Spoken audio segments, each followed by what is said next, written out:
Cerimonia di premiazione della gara 200 metri rana assoluti maschi, categoria ragazzi maschi, chiedo scusa, consegna le medaglie Gilberto, Federazione Italiana Nuoto Cronometristi.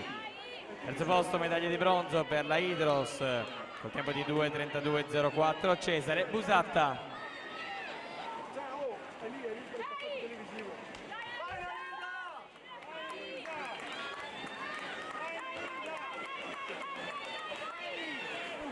Secondo posto medaglia d'argento per la Team Veneto col tempo di 2:31.43 Francesco Vincentini.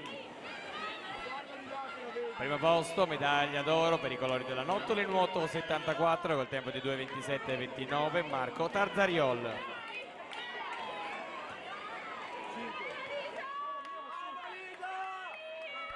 Alla partenza la seconda serie 100 metri stile libero categoria A femmine.